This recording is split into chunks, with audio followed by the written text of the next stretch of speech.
Stas23 here, and today we got a bunch of new Bestechs to show y'all. This is just a first impressions. I just got these out of the box a little while ago. There are 7 knives, new knives to show y'all. There was 8, but I've already shown y'all the Bahi, so I wasn't going to show the one that they had sent. They sent these in for me to check out, so let's go look at them one at a time. All right, so here's the first one. This is the new Bestech, I think it's Icarus, BT2302A. This is another collaboration with a niche design. I've seen a few of his designs so far, and I think I like this one. You got a front flipper, and it's a little awkward at first to get the positioning right on where you need to be, and you got to make sure you keep your fingers off the lock bar. Nice, I guess you call it a clip point or drop point. I would call that a drop point. You don't have too much belly. This is a smaller knife. I don't know the exact dimensions, but I will for the full review. Nice full flat ground blade, M390 steel, titanium frame, titanium pocket clip. First time I've seen them use those mushroom studs before. Now, when I first tried to flip this knife just now off camera, I couldn't get it because I wasn't flipping it right, and I had my finger on this lock bar. At first I thought that was something missing, but which calls this black. I like the color on this. It's like a dark, like brownish bronze color. Beautiful action. Cool looking knife. Nice little sharpening choil. I like the milled lines in there. Beautiful action. Bestech knows what they're doing. Yeah, super cool. Next up is the Bestech Skirmish. They've already released this knife in a non-Damascus. This almost looks like a stainless Damascus, not sure. And then it's got that Damascus G10, whatever they're calling it. Looks like a tortoise shell or something. Pretty cool looking. Contoured. So this one has a minimal flipper tab and a thumb hole. Let's see. Nice flipping action. Let's see. Yep, nice thumb hole action. But that's a wicked looking blade. Look at that. Would you just look at it? So you have a flat grind that goes up to about right there. Whew! Look how thin it is right here by that tip.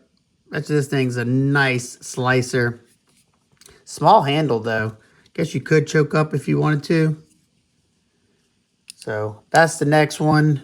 The Bestech Skirmish with the Damascus blade.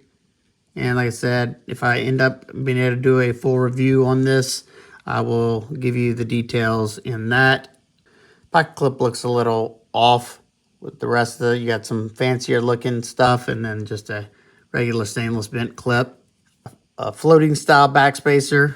Looks pretty cool. Hopefully you can see that. It's just a lot smaller than I expected this knife to be.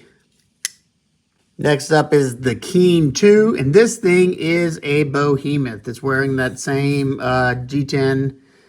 Nice and contoured. Titanium frame lock.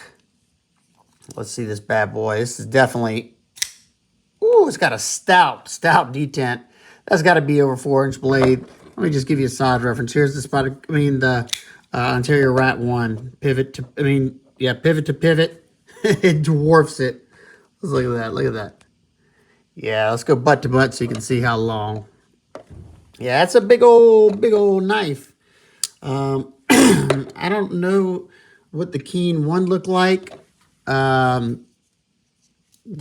y'all remember what that? I'll have to look that one up. What's the steel on this? S35VN. I forget who that is. I've seen it before.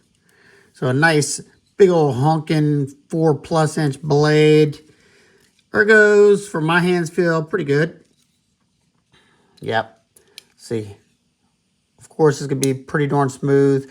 The detent on this thing, I can reverse flick it out of that fuller, but it's got a stout detent. Definitely need to make sure your fingers are off that lock bar or it's not coming out. So yeah, pretty cool. I like the overall look of it. This next one I've been excited to check out.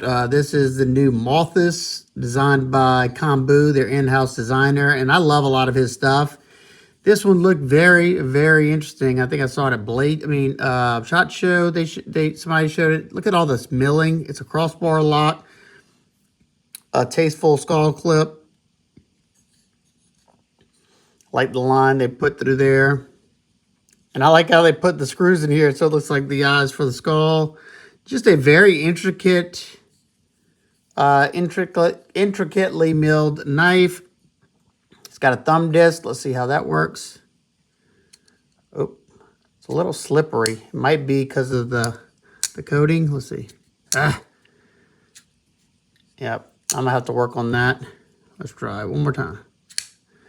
Yeah, I can get it. I'm gonna have to work on it. I think the texture is kind of muted because of the coating. Beautiful blade. I love the profile of the knife. Love it. It looks like a race car or something. That little scoop down right there gives a place for your thumb to kind of fall.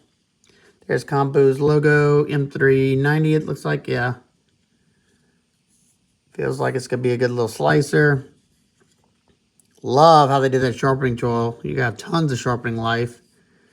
Now the spring on this bar lock is a little stiff. But I'd rather be a little stiff than weak. Let's see. Yeah, you ain't shaking this one out. It's a nice slender package. Perfectly centered. Let's see. Well, feels like I got a better grip.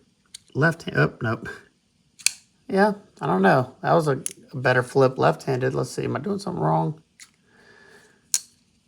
Let me get a little bit higher on it. I think I'm more there it goes. I'm more conscious about slipping off of it, so I'm thinking about that, and I'm pushing down on it more than I'm flicking it out.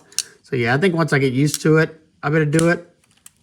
I'm not the biggest fan of thumb plates, but I see why they did here. In order to keep this nice and streamlined and not have a front flipper, you kind of had to go with that. It initially feels pretty good in hand. No hot spots I can feel right off the back. So next up is a fixed blade that they've already released, but this is a different version, a premium version, the Blacksmith edition. This is number 2. I saw these on White Mountain Knives, nice Kydex, nice micarta on this with the Anzo pattern and the compound ground blade. You got a nice deep, feels like a hollow, nice and thin back here, and a nice thicker flat grind up there in the front. These are in S35VN. B, I guess this is the B one with the satin finish. Very thin scales, hidden lanyard posts, very nicely done. I'm sure they say in Blacksmith, I'm sure a lot of handwork, hand grinding goes into this. Maybe all this was hand ground. You can feel that lip from the compound grind. So yeah, that one's interesting. It's a lot bigger than I expected it to be. It's got a very long handle. The handle's pretty darn skinny. What does it say? Heidi Blacksmith number 2. And then their number, this is 101 of 200. So there you go. That is the majority of the knives. If you have any questions, comments, concerns, please leave them down below. I hope everybody's having an absolute amazing day, and stay tuned. And I will try to do videos on each and every one of these in the next few weeks. And I will see y'all on the next one. Peace.